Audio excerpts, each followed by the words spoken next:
Alright, so let's get started.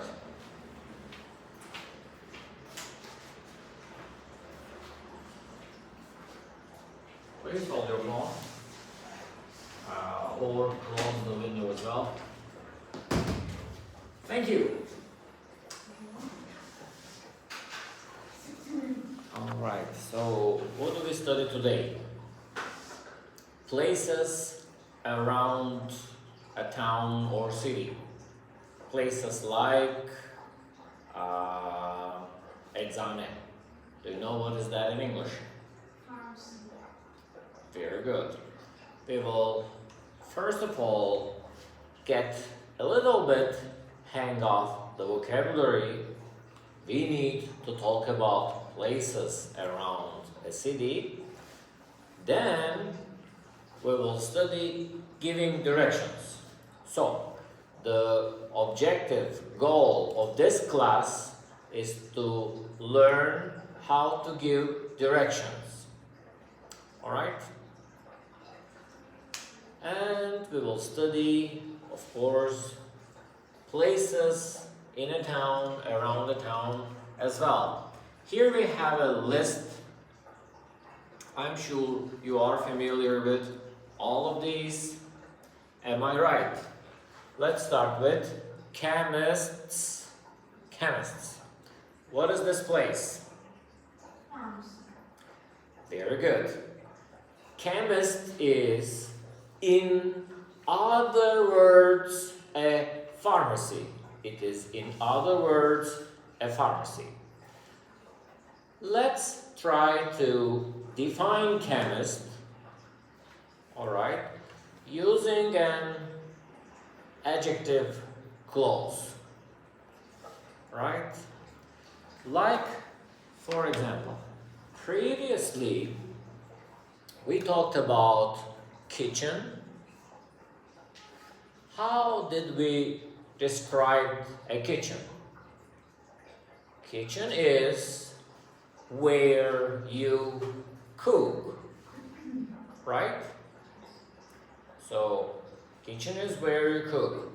Follow this structure and please try to define what is a chemist or a pharmacy. Hot. Chemist is where we buy medicine things. Medicine. Medicine. Very good. Chemist is a place. It is a store. Do you know what store means? Very good. Store is mağaza. As a noun. As a verb, fiil olarak, it is depolamak. Alright?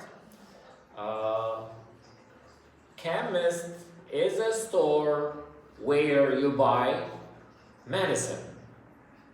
Do you know another word for medicine?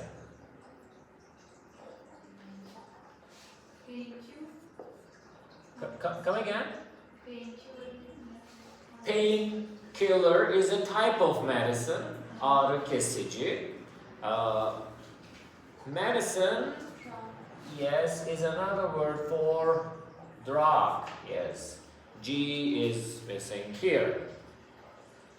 So, you can call pharmacy or chemist drug store as well. You are right. Drug also means uyuşturucu, but it means medicine as well. Okay, so following this structure, we will try to define other places in a town too. Ne yapalım? Hadi devam edelim. Let's move on. So, you see pharmacy. Now one more time. What is pharmacy? You can say in other words.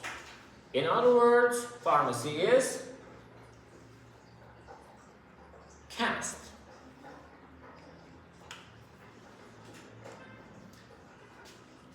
Drug store. Right? Store is diplomat as well. Rite Aid is a name of a chain of pharmacies. Sometimes in US, people call pharmacies after this name, Rite Aid.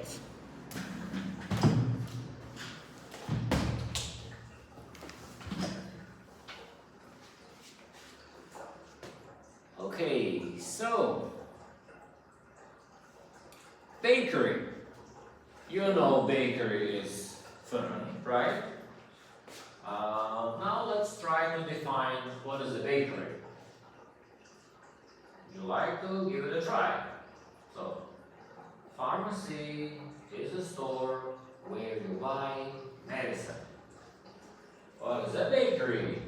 Then, Bakery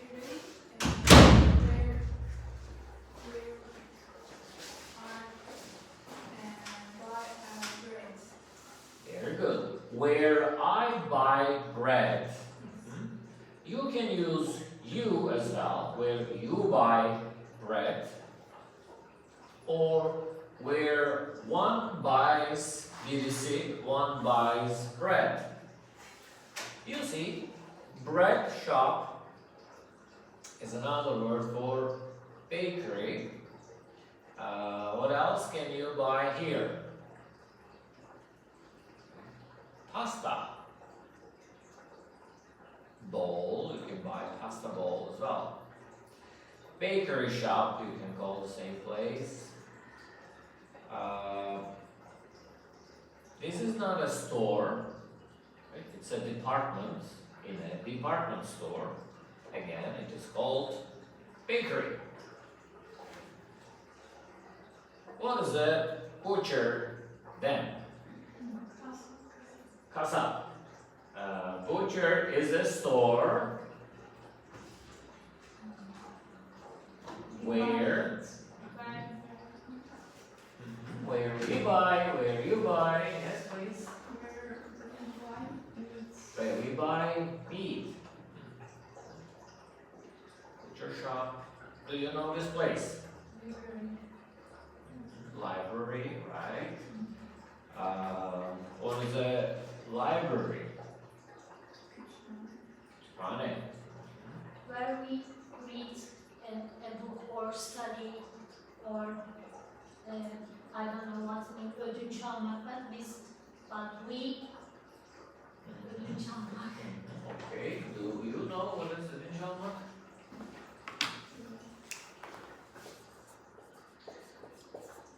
Borrow.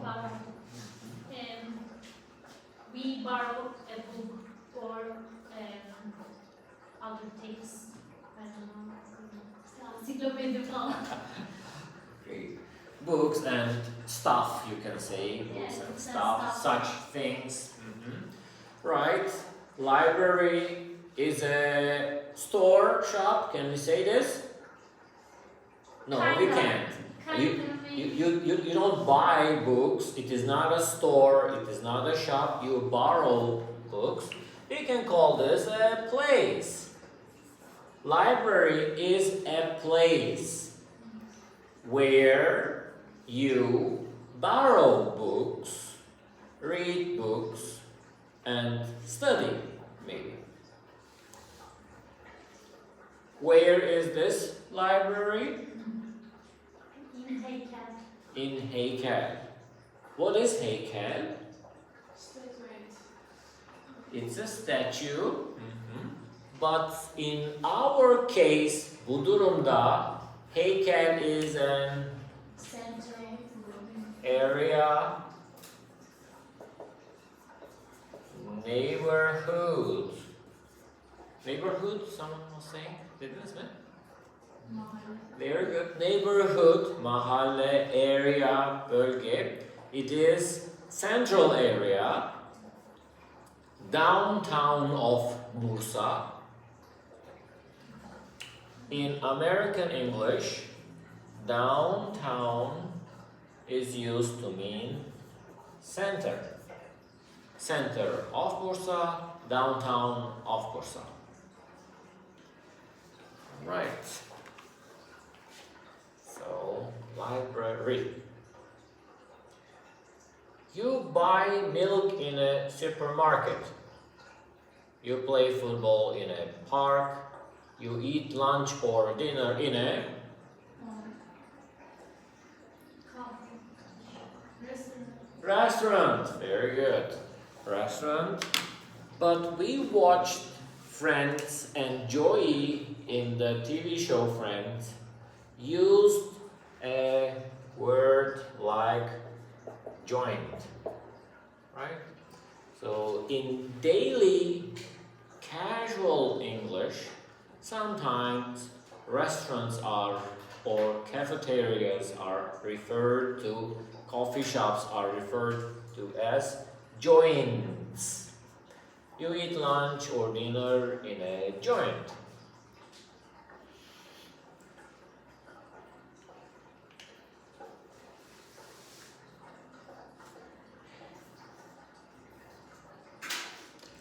You send letters. Do you send letters?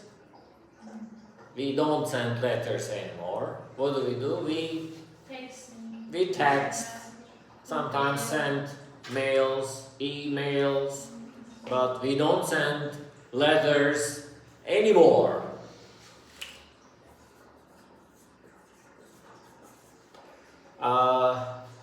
But you would send a letter in a post office. You get on a train stop or station, you buy medicine in a pharmacy, you look at interesting things in a museum, and you read books in a library. Very good.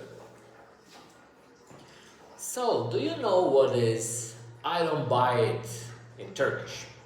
Ben bunları yemem. Very good. You hear something, doesn't ring right to you, and you say, I don't buy it.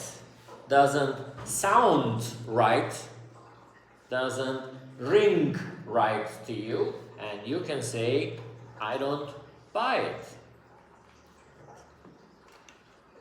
So, what if I say, I know 5 languages? Do you buy that? I don't know. You don't buy it. How about you? You say you speak 3 languages, and we don't buy that either. Do you speak 3 languages? I do two, not three. The Turkish, Russian, And the third one. Right, she speaks 3 languages. Okay, and we buy that. So, send is very good. Send letters. Food and Drug Administration. This is a U.S. Institution. FDA stands for Food and Drug Administration. What's mean administration? Administer is to oversee, manage, yönetmek, idare, kontrol işleri. Let's say you come up with a new medicine. You cannot right away sell this medicine in pharmacies. You first need to get an approval from FDA. Sometimes, even in Turkey, right, on TV, you can hear advertisements. What is an advertisement? Or a commercial? Do you know what's a commercial? Very good. On commercials, even in Turkey, you can hear FDA onaylı. So FDA is a US institution that approves of the use of medicines, foods too. So in this case, as you see, that's an official institution. It is not Yiyecek ve Uyuşturucu İdaresi. It is ilaç. But drug also, as you have previously stated, means uyuşturucu as well. Okay. Do you know what is the right word to board on a vehicle? There are a couple, but today we will study get on and get in. You know, we will study getting around city, giving directions, and we will need this phrasal verb. Get on is board on, binmek to a vehicle. Get on, tam hatırlayamadım öyle bir anlamda. So, you can get on a bus, you can get on a train, you can get on a plane. Do you know what is gemi in English? Ship it is. You get on ships as well. Get in, on the other hand, is for cars.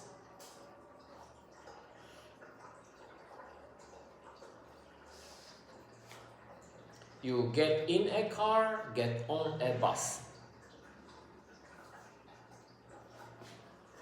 We use on with them because there is a board. Board is sometimes tahta, yüzey, güverte. So this is a board, but planes, ships, buses, they have boards as well. You get on this board. Board. For planes, there is a specific, for planes and ships, there's a specific phrasal verb. Board on, you board on a plane. Board ink is this process. If you want to use a plane, if you want to fly with a plane, to get on, first you need to have a boarding pass.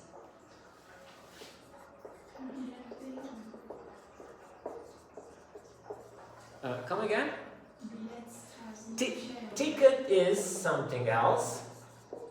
Boarding pass is something else. You can buy a ticket, but Check-in gibi bir şey mi? check-in is the process of sending your luggage, maybe stating them that you have showed up. You can buy a ticket, but this doesn't necessarily mean you can get on a plane. First, you need to go through a process.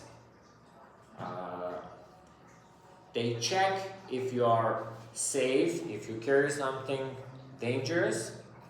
So, and issue you a boarding pass. First, you check in to state that you will show up on a plane. So, when you check in, they give you a boarding pass. Do you know what is pass? Yes, as a verb, it means geçmek. Something which guarantees your geçmek is also called a pass. In this case, it is a noun, to be simple. Public transportations toplu taşıma. Sometimes you can buy a day pass and travel around without a limit. You can travel all day long with a day pass. So this pass allows you to board on a plane. That's why it is called a boarding pass. Alright, get on. Let's move on. We have studied these. We can move on. Do you know what is a grocer? A green grocer. You see fruit and vegetables. So, a green grocer is a store where you buy fruit and vegetables.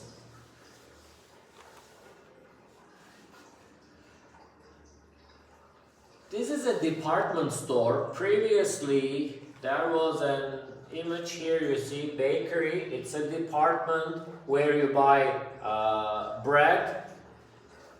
But green grocery department in a department store many times is called a produce section or a department. So, when you are in a department store like Carrefour, you may want to watch for produce section if you want to buy vegetables ya da fruit. Produce da yine manav yerine kullanılabilir. Here we have fresh produce. Now you know what fresh produce is. It is both the department and the things you buy in this department, in this store. Okay, you know ticket, you know what's a boarding pass? What do you think is gidiş dönüş bileti ya da tek yönlü bilet? This one is tek yönlü bilet, gidiş bileti, and a return ticket is, you know what is return? Geri vermek, iade etmek. A return ticket is your ticket that guarantees your return back to your starting point. One-way ticket, return ticket. Round trip da denebilir. Round trip de yine gidiş dönüş bileti demek. Ama one-way return daha common, they are more common, daha yaygın.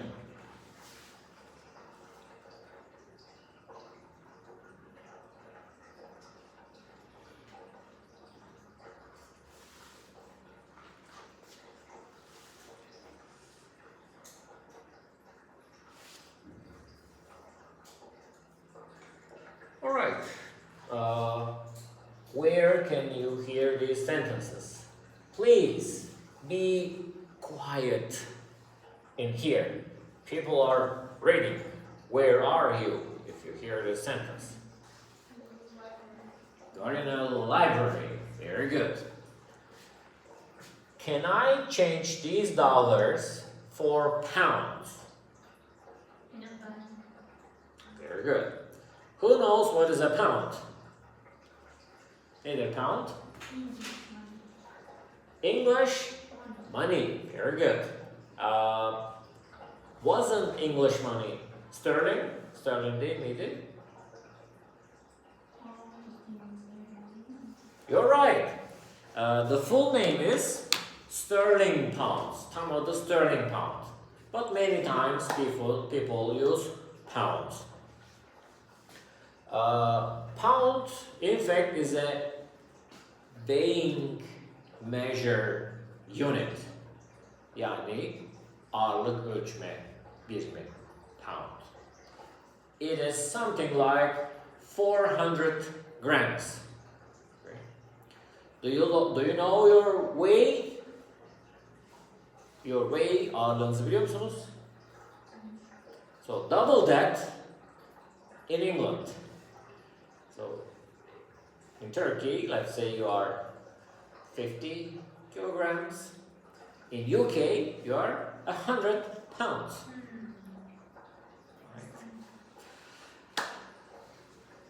What is the deal between a weighing measure unit and currency?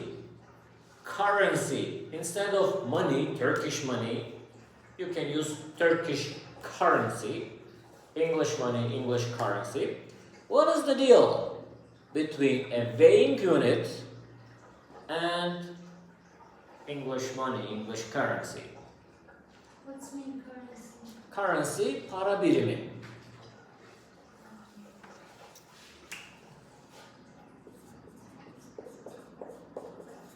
So pound, right, is British currency.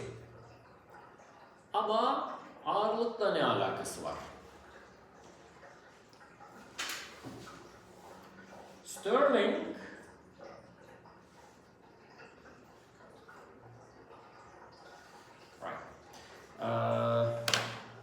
is a type of metal. Back in the day, in the past, they used metals like gold for buying and selling. Sterling, come please. Sterling is a type of metal. How do you define the value of sum of money with the weighing time? They used to weigh the metal to figure out how much it was worth of. So, yani ağırlığı ile ölçüldüğü için metalin değeri. Now we have just pound to mean money. In fact, it was sterling pound. Metal ve ağırlığı sterling pound. I think this is just in it's important for every world. Dünyada herkes şunu değil mi? Altın olarak bilmiyor. So, many times people used gold as an exchange metal currency, but it is difficult to find gold all the times. Instead of gold, whenever the economy was not good enough, kingdoms, countries, they came up with alternative metals, like gümüş. What is that? Silver. But gümüş is very rare and valuable as well. So in United Kingdom, they came up with an alternative metal, sterling. That is a mixture of, let's say, gold, silver, and some other metals, and this mixture is called a sterling. How do you know, how do you define the value of this? Tabii ki by weighing it. So you say so and so pounds of sterling. But today, sterling is not that much common as pounds to mean British currency. But of course, the full name of British currency is sterling pounds. Many people just use pounds. So, steak salad for me, please. Steak, you know, is, yes, so you are in a restaurant, in a joint. I need some medicine. You are in a chemist. drugstore, maybe. Okay.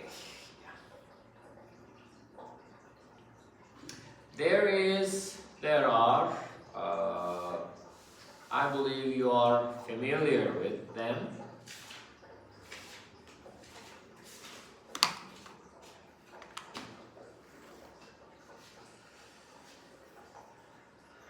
They both mean, ne anlama geliyordu bunlar? Var anlamına geliyor.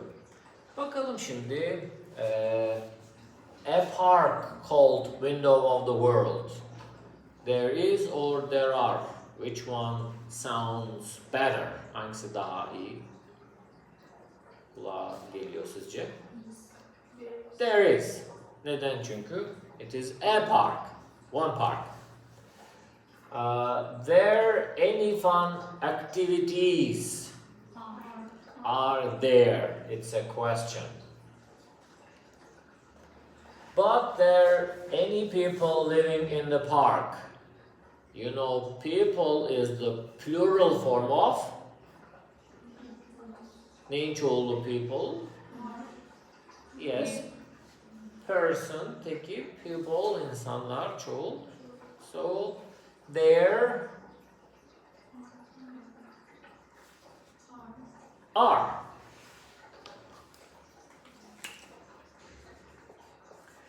Şimdi, one more thing. Some da bizim bu ülkemizin konusu ya. Neydi some? Belli olmayan demek. Miktarı belli olmayabilir. Kim olduğu belli olmayabilir. The thing is, mesela şu ki, some is only used in positive sentences. In negative sentences, we use any in its state. So, there is a version of some only used in negative and questions. Okay? Şimdi, when we have any, when there is any, bunu anlayabildiniz mi? When there is any. When there is any in a sentence. Cümlede en yazıyorsa o varsa eğer. Evet, any olduğunda this means bu cümle ya olumsuz ya da bir soru olması gerekiyor.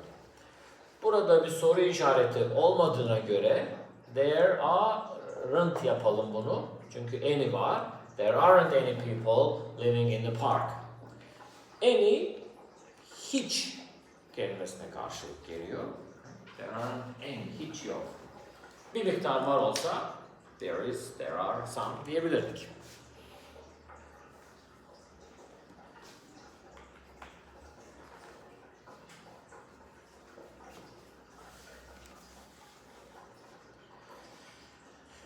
So, şimdi bu there are, there is, bunu bir konumuzda, yaklaştığımız konumuz, çalışmaya başlayacağımız konumuz giving directions, yol tarif etmek. Önce bunu sormamız tabii de gerekiyor. Var mıyı kullanarak bir yeri sorabiliriz. Bakın şimdi burada ne diyor? There are 6 bridges in the city. Bridge de yine bizim bilmemiz gereken bir kelime. Thank you. Bridges, köprü. Köprüyü geçmek için kullandığımız fiili bilen var mı? What do we do with the bridge? We cross rivers, caddeleri, streets and bridges. Köprüleri cross yapıyoruz. Across ne oluyor? Across o bir durum karşısında demek. Bir eylem değil. Nerede? Across. Karşıdaki diyebiliriz. Across the street. Karşıda, işte sokağın karşısında. The person across. Karşınızdaki kişi. Any good films on TV? Negative. There is any as well. So, hiç film yoksa bu nasıl diyelim yok diye? there aren't. Neden aren't dedik? Isn't diyemez miydik? Films olduğu için. Evet, bakın şimdi. Senin şehrinde müze var mı? Is there a museum? Bu güzel bir ifade. A great cafe near here. Yine bu yol tariflerinde, giving direction'da kullanabileceğimiz bir şey. Buralarda, near here. Great cafe var mı diye sorabilmemiz için is there. Is there a great cafe near here?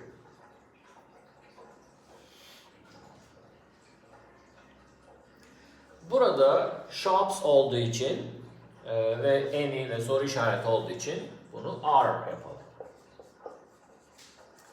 Are there any nice shops in this street? Evet, yer yön sorarken is there, are there olabilir. Great cafe. Do you know what our street is called? Our institution, Yıldırım Center for Public Education, is on Professor Tezok Street. So the question is, are there any nice shops in Professor Tezok Street?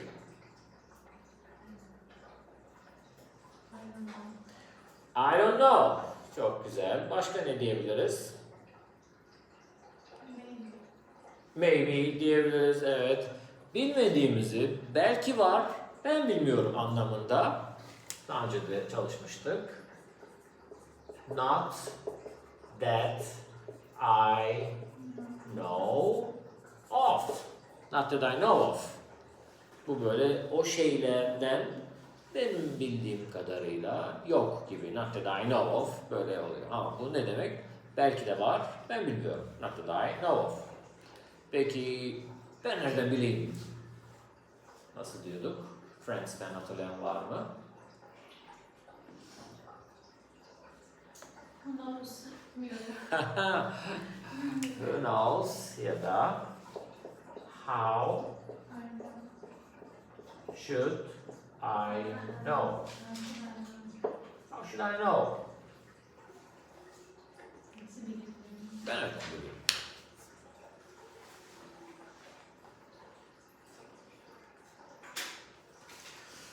All right. So, not that I know of. Yani belki var, ben bilmiyorum. Benim bildiğim kadarıyla yok.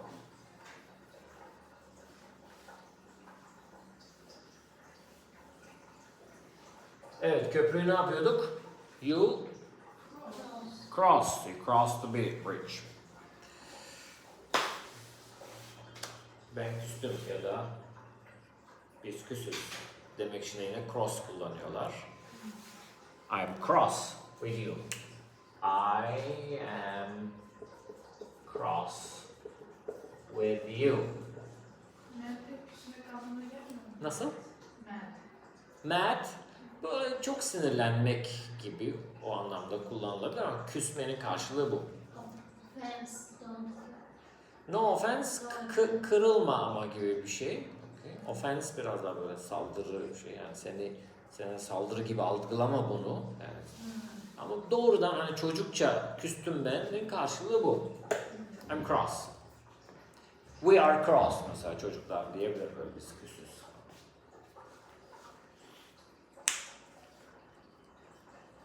Okay.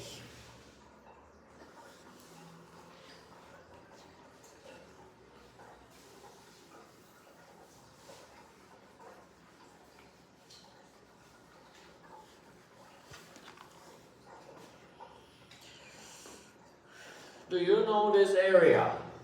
This is Professor Tezok Street. Our institution is somewhere here. Our goal is to give directions to these traffic lights. There is a fast food joint here. Do you know that?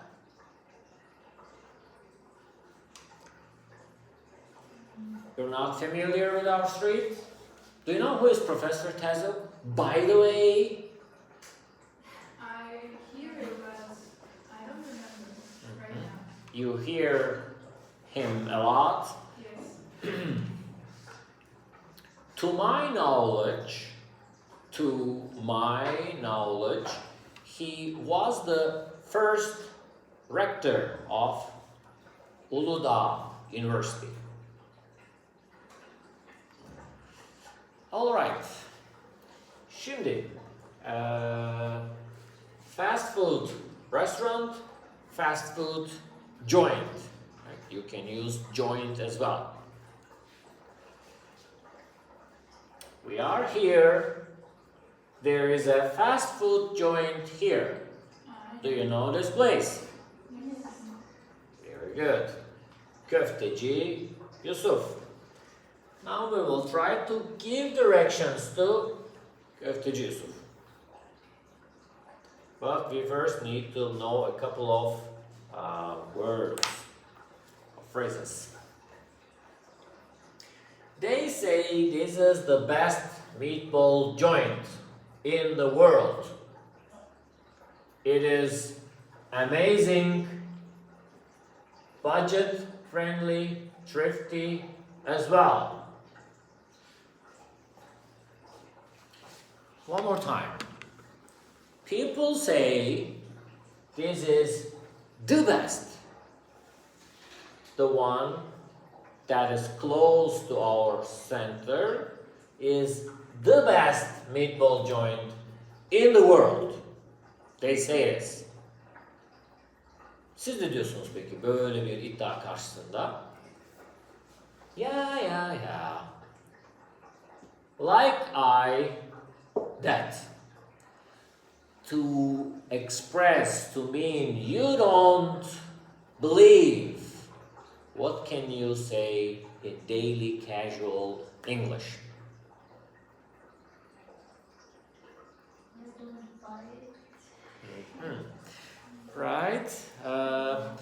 I don't buy that is a very good alternative. But here we may use it in positive form as well. Like I buy that. Like here is sanki inandım ben de.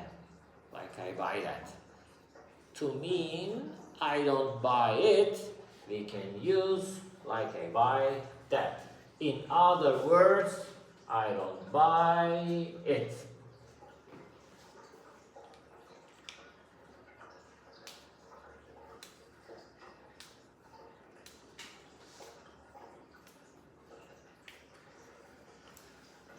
All right. I don't buy it. Like I buy that. Sanki ben de inandım. Like I buy that. So, şimdi bunları daha ayrıntılı çalışacağız ama şöyle bir giriş olsun. These are the traffic lights. Right? Bizim buradan ne diyebiliriz? Trafik ışıklarına kadar yürü. Until, yes. Walk until you get to the traffic lights gibi bir şey olabilir. Ama simply using up, walk up to oraya kadar yine kullanılabilir. Walk up to the traffic lights.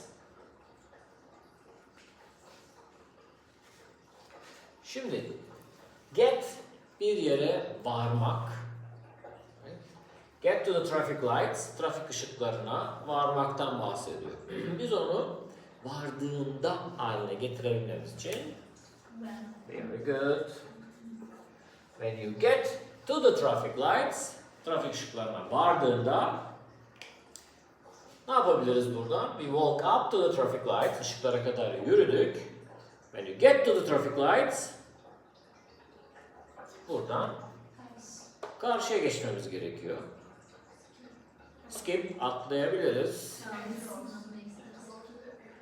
Go to the across çok güzel ama cross yani fiilimiz cross diye fiilimiz var. Cross the street, şuradaki caddeyi cross yapıyoruz and There you are. Ve oradasınız. Böyle bunun gibi şeyler öğreneceğiz, çalışacağız. Walk up to, oraya kadar. Right? Walk up to. Bir yere kadar yürüyebilirsin. Sonrasında oradan başka bir direction söylersin.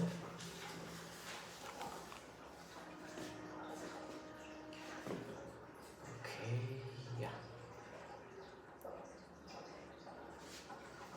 So, grocery kelimesini biz daha önceden birazcık çalışmıştık, if you may remember.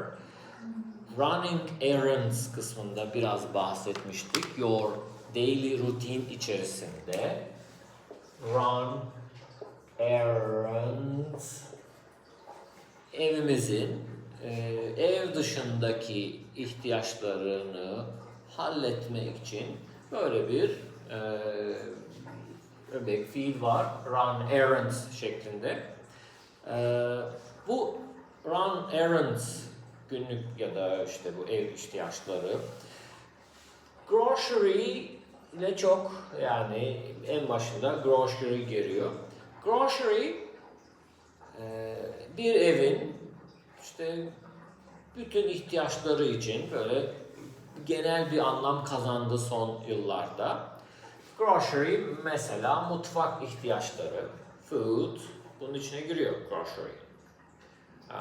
Temizlik malzemeleri, detergent, işte dish soaps, bunlar grocery. Bu işleri halletmek için do fiili kullanılabilir. Do groceries, bunu çoğul da kullanabiliriz. Bunu iyi yaparız. Şimdi gördüğünüz gibi çoğul oldu. Do groceries. Grocery store'da yine evin bütün ihtiyaçlarını bulabileceğimiz market türleri. Bu A101, Shop, Bin falan gibi marketler için grocery store diyebiliriz.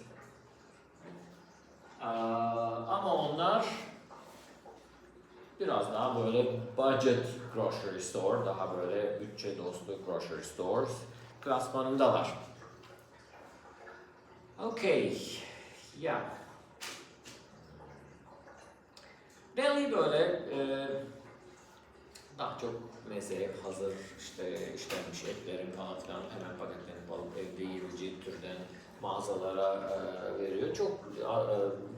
Çok fazla deli şey değil, yani tek başına mağaza olarak yaygın bir şey değil.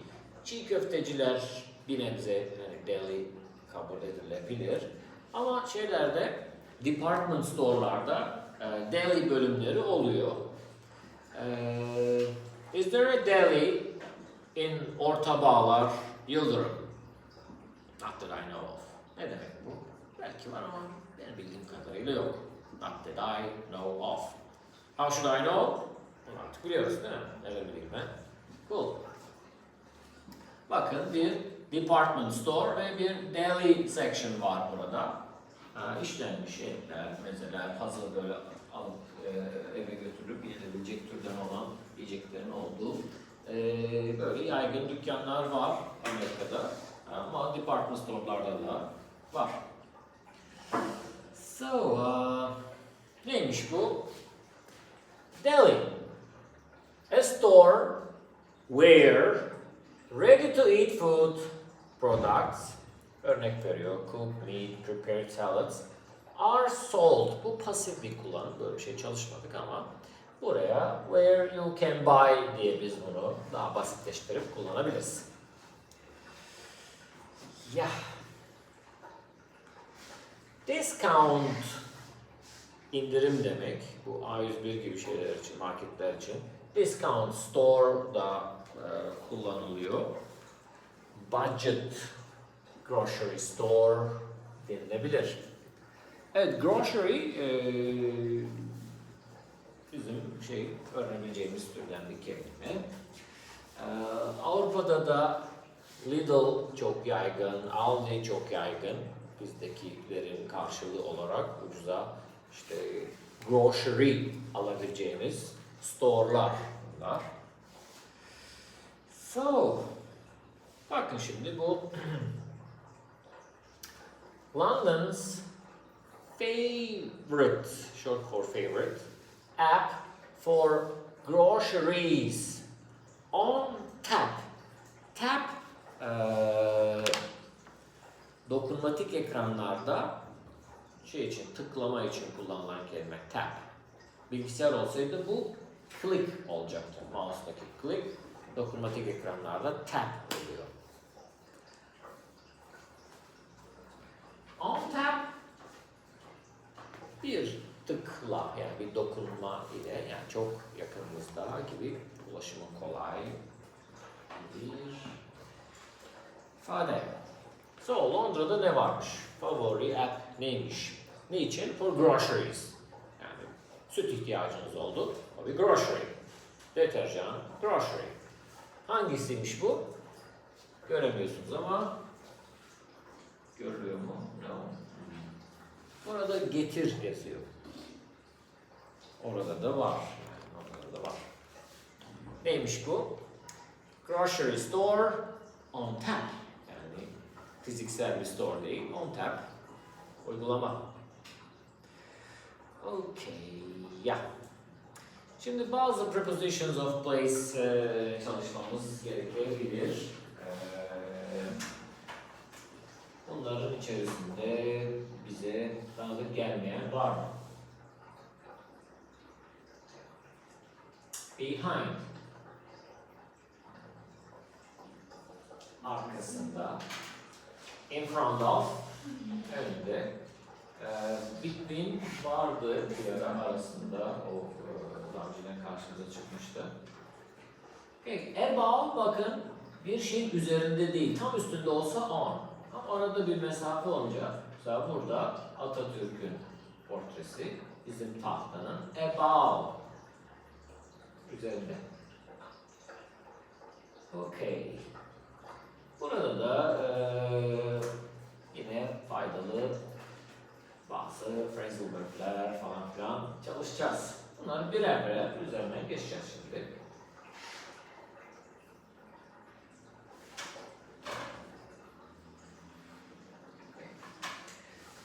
Take turns to describe the icons in slides. Sırayla. Whose turn? Sıra kimin olsun?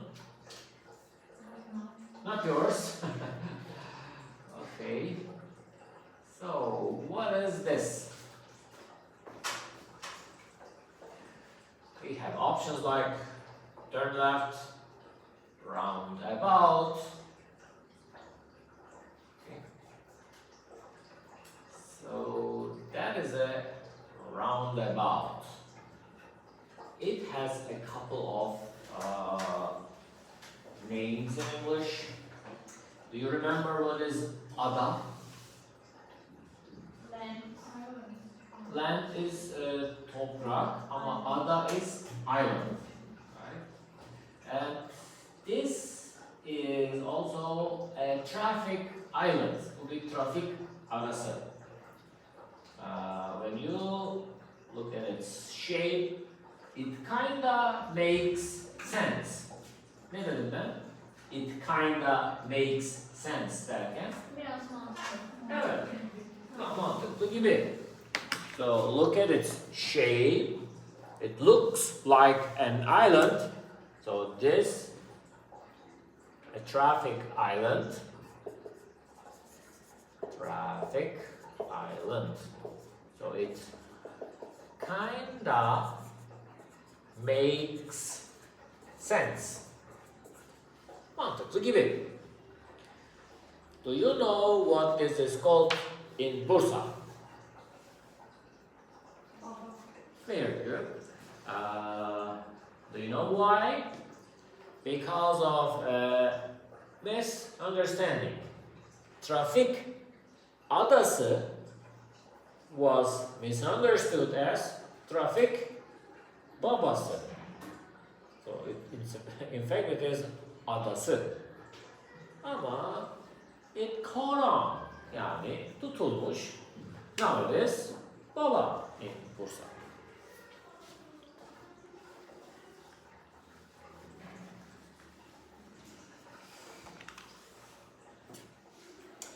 It's a roundabout. Şimdi, here you see a traffic island, a roundabout. Alright? Burada bir açıklama var. Şu yield. Are you familiar with traffic signs? Biliyor musunuz ışık trafik işaretlerini? A little bit. Let's start with yield sign. Yield, boyun eğmek gibi bir anlamı var.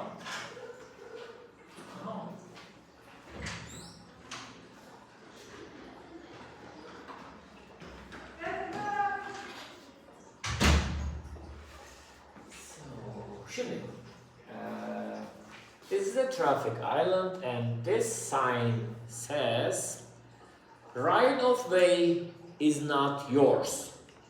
Right of way, right hak, sadece sağ demek değil. Right of way, yol hakkı is in the traffic within the island. So when you approach, yaklaşırken, you need to yield. You must yield. Nereye? Nereye boyun eğeceksiniz? To the traffic in the island. Neden? Çünkü right of way is in the traffic in the island. Şimdi ne diyor? When you violate the yield sign, you're not unyielding. Neyse, çok önemli bir şey değilmiş. Burada road hog diye bir kavram var. Konumuzun dışı ama biraz dağıtalım konuyu. Hog demek male pig demek. Male pig. Neydi pig? Domuz. Erkek domuz için bir isim var. Hog. Road hog olunca acaba bunun Türkçesi nedir? Trafik canavarı. Yes, trafik canavarı. Onlar da yol erkek domuzu diyorlar trafik canavarı için. Road hog.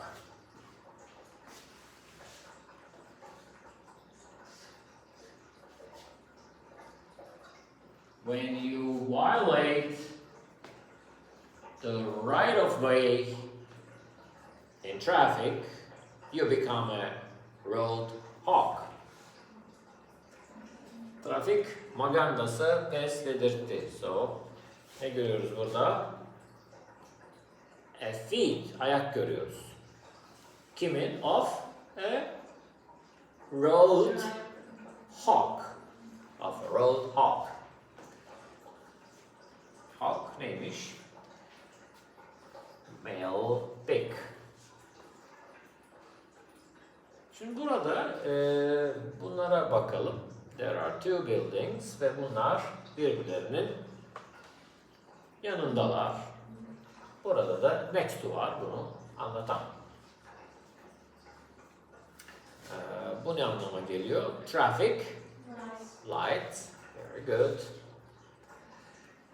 Düz git işareti bu. Hangisi bunlardan düz git Go anlamı? straight. Yes, go straight on. Go straight on. Düz git.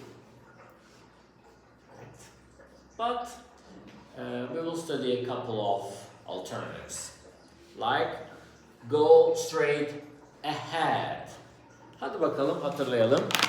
Bir yere gitmek, eve gitmek, hani böyle günlük rutinimizi anlatırken doğrudan banyoya giderim gibi bir ifade çalışmıştık.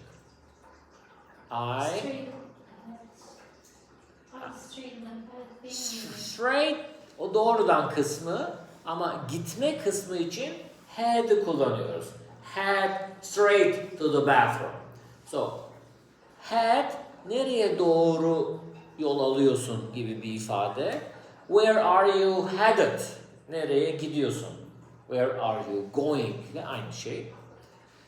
Burada da go straight ahead, yani ahead gitmek demek kafanızın dikine doğru, yani gözünüzün gördüğü tarafa doğru, yani düz için makes kinda makes sense yani.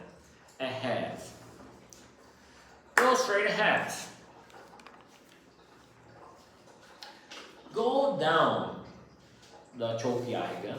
Yol tariflerinde düz git, özellikle cadde boyunca düz git anlamında. Go down.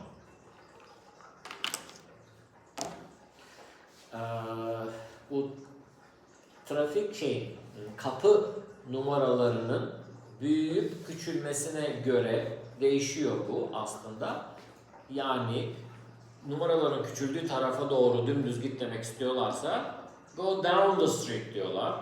Numaraların büyüdüğü tarafa go up the street diyorlar. Ama şimdi onlar karıştı. Go up the street'te hangi tarafa gidersen git. Çoğunlukla da go down çok kullanılıyor. Go down the street.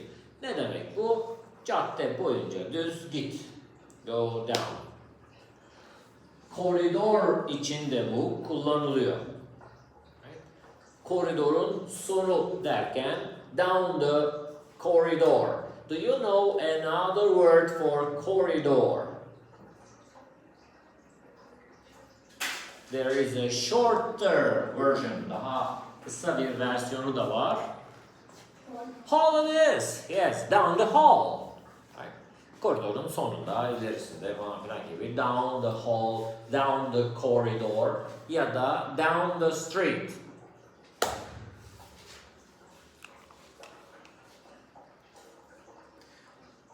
Walk down yine bir alternatif. Go straight yerine kullanabileceğimiz alternatifler. Go straight, go up, walk down. Buradan düz devam et birader. Nasıl diyebiliriz bunu İngilizce?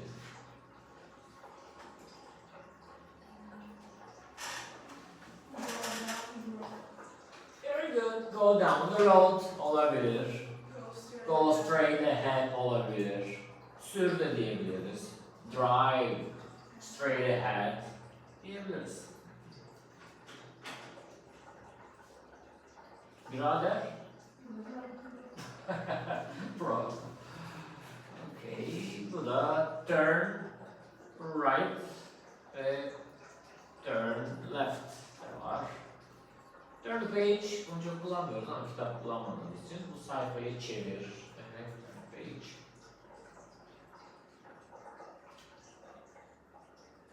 Turn to page 15. Bu ne olabilir? Sayfa 15'i açın. Turn to. It's your turn. Bunu kullanıyoruz. Take turns. Bunu da kullanıyoruz. Bu da turn left. Bu ne olabilir? Sağdaki ikinci sokaktan gir. Take the second. Bunu gösterdiğine göre right olması gerekiyor.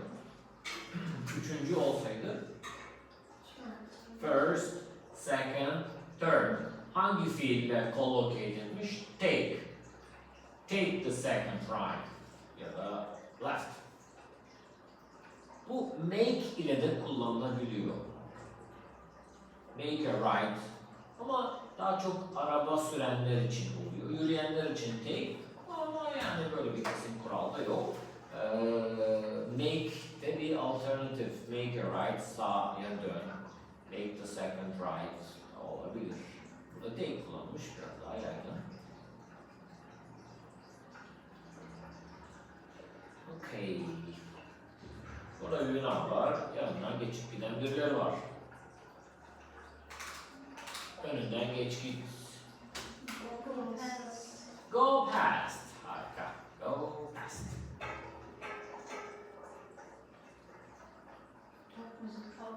Opposite ya da across. Opposite olabilir. Bakın burada across. From. Okay. Cross the bridge. Daha önceden söylemiştik. Water under the bridge.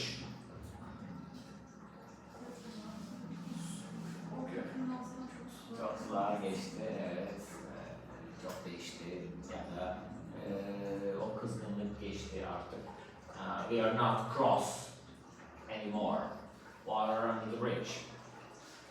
Ya da o iş işitten geçti falan gibi yine değişik kullanımlar var.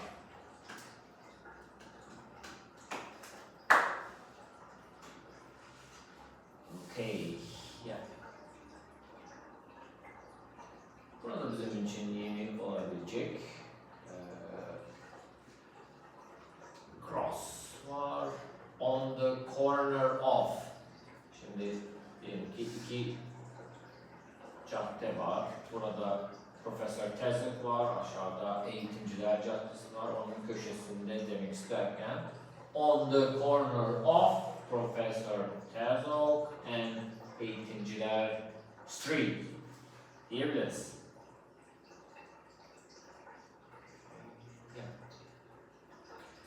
Do you know what is this?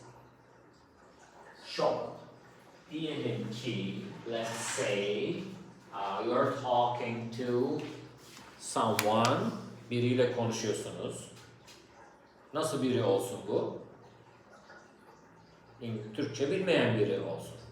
Nasıl diyeceğim Türkçe bilmeyen diye? Hey guys, who don't know Turkish?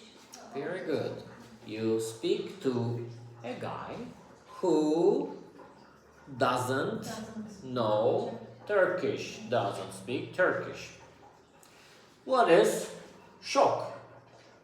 Discount store. Very good. Right on. Impressive. Discount. Neydi discount? İndirim demek.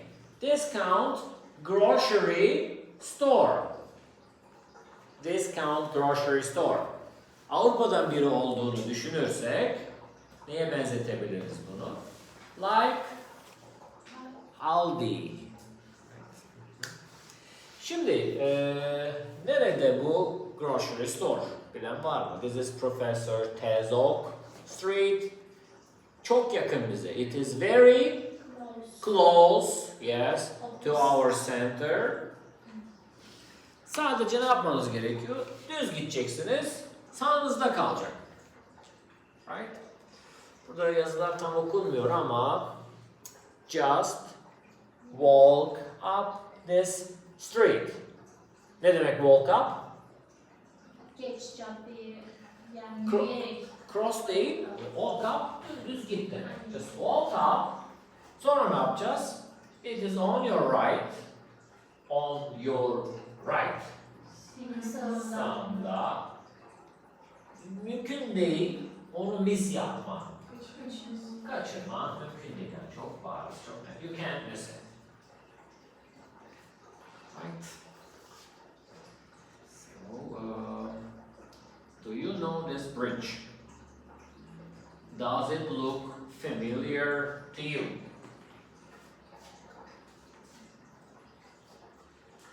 Yes, so Bursa Setbaşı Köprüsü ve falan filan bir yer. So this is Setbaşı Bridge. The library is somewhere here. Evet. It makes sense. Now it looked familiar. Familiar, tanıdık. Yes. Now it looked familiar. Şimdi amacımız ne? What is our goal?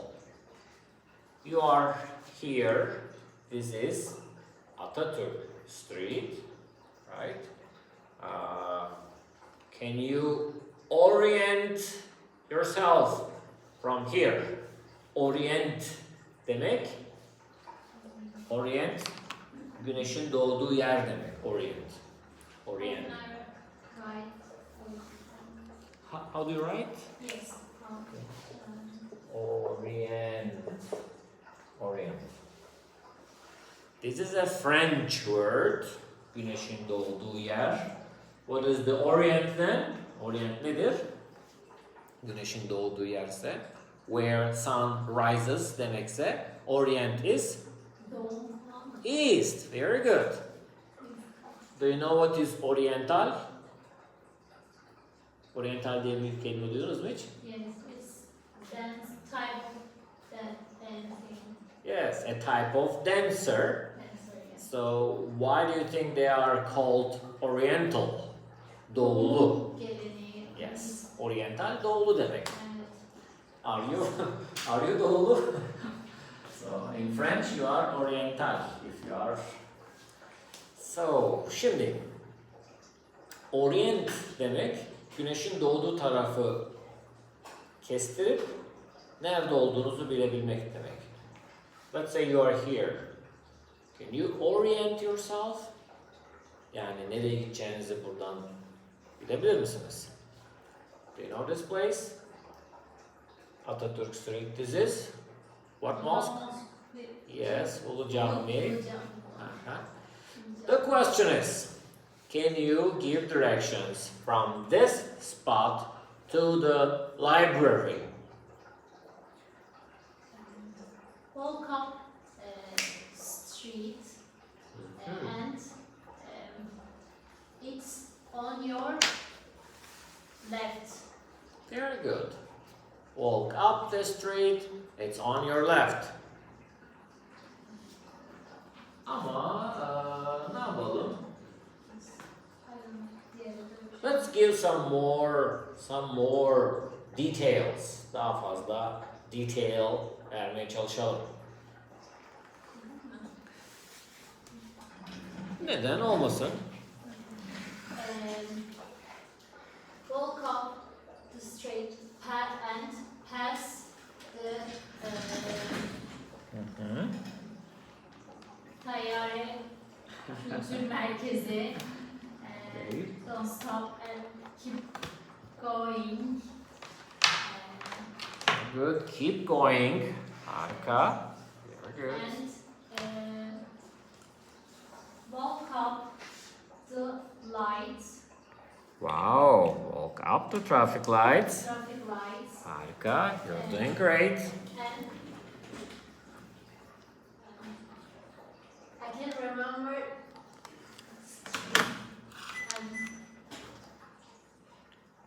I can't remember. Sonrasında orada olduğunu biliyorum ama yolu hatırlayamıyorum şu an. Go by bus. Take the bus, you say. Take the bus. Makes sense. Yes. Why not? That's an option.